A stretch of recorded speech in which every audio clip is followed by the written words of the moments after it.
Yeah. So you finally got to a point where your career as a player ended. Mm-hmm.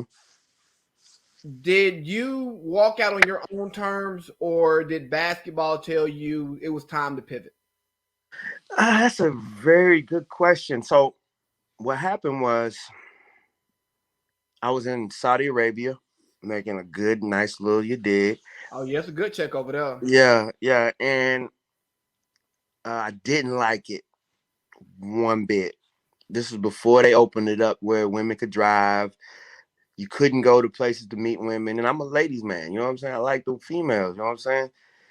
Uh Yeah, and you had to go cross that bridge to Bahrain to meet women. yeah, and I couldn't even get over there. Like, you know what I'm saying? Like, so I was hurting, bro. Hurting. So I'm away from my family. The Mm-hmm. organization was terrible. You know what I'm saying? And I remember they paid me in cash. They stacked it on the table. I look at it. I flip through it. I go home. My sister just had her baby. I see the picture and I'm like, damn, I want a family.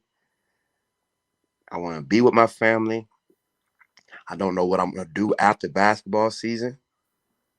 You know what I'm saying? I'm having like I've always been able to, as a basketball player, you do get. I wouldn't say I was ever really injured, other than when I broke my hand in Finland.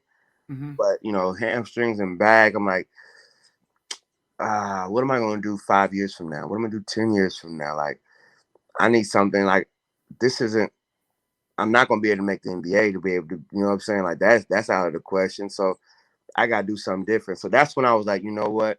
So I came back home, and because I played in Saudi Arabia, it was difficult because they don't really respect the Middle Eastern League like that. The European leagues don't. So I Mm-hmm. went back to Finland, but my heart wasn't in it.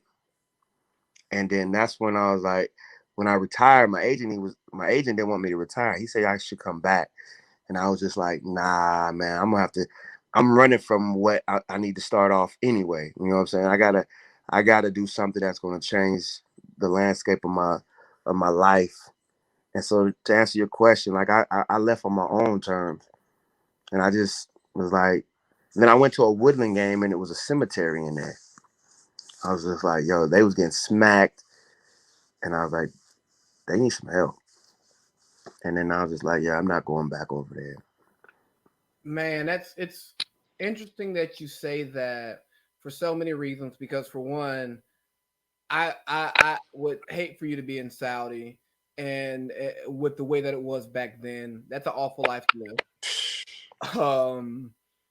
And then you talk about the because I got a one of my friends. This one of the reasons he decided to not play because with the way that COVID is and stuff now, they were like, you can go to the facility, team events, back to your spot. That's it. If you're spotted out, there goes fines. And guess what? If you are a black man in Europe playing basketball, you stick out. So You're gonna get caught. Period. exactly.